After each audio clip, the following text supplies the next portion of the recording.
समस्त आंगनबाड़ी कार्यकर्ताओं को एक बार फिर से मेरा नमस्कार। स्वागत है आपके अपने चैनल नॉलेज ऑफिशियल पे।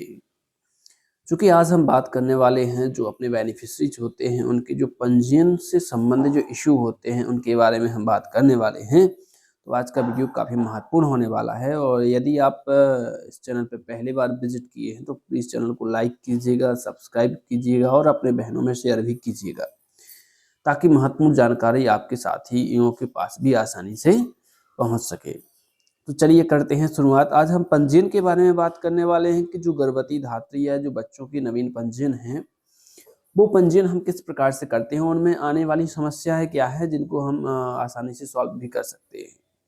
ठीक है, और किन किन हमें बातों का ध्यान रखना होता है ताकि हमें पंजीयन की जो प्रक्रिया है उसको हम बहुत ही कम समय में पूर्ण कर सकें, हमें ज़्यादा समय ना लेना पड़े। देखिए, पंजीयन करने के लिए आपके पास 2 ऑप्शन है यहाँ पे। एक तो पहली चीज़ है आप लाभार्थी पे जाके नवीन पंजीकरण करने मतलब पंजीयन वाले ऑप्शन पे क्लिक करके वहाँ से आप सीधा पंजीयन फॉर्म पे पहुँच सकते हैं। एक डायरेक्ट यहाँ होम स्क्रीन से ही आप पहुँच सकते हैं लाभार्थी पंजीकरण। तो हम यहाँ लाभार्थी पंजीकरण के ऑप्शन पे क्लिक कर लेंगे।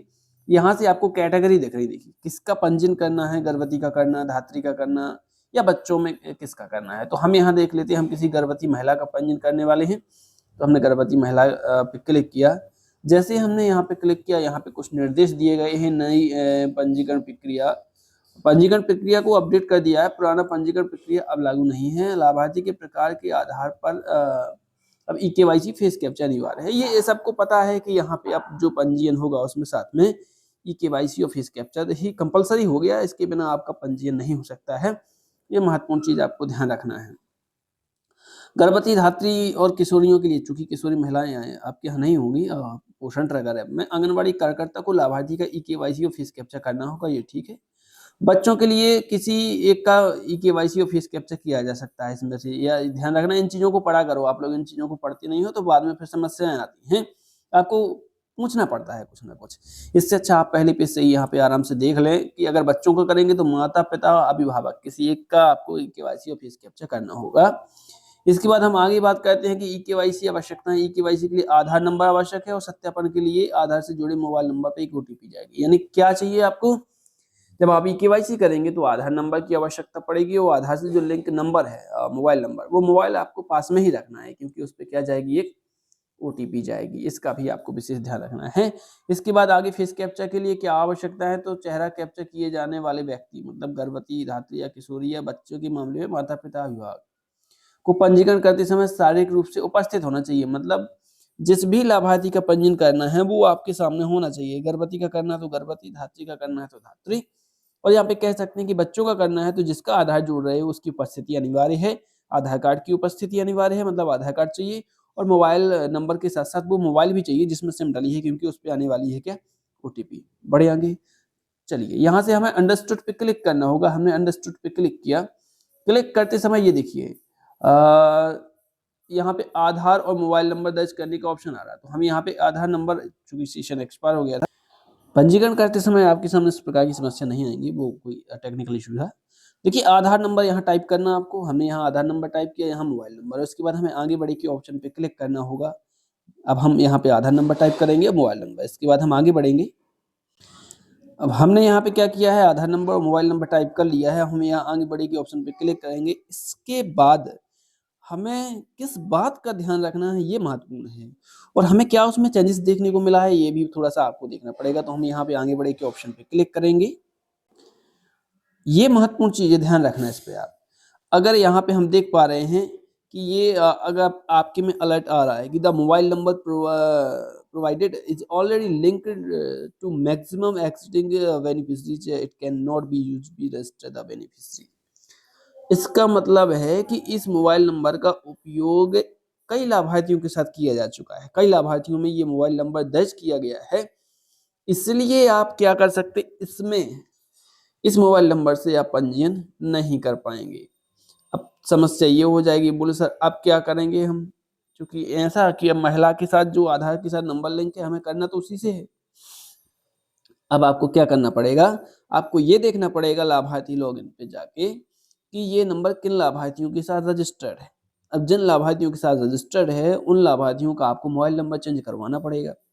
वहाँ जब मोबाइल नंबर चेंज होगा तब जाके आपके नंबर से ये वाला पंजीयन होगा, पहली चीज़ ये है।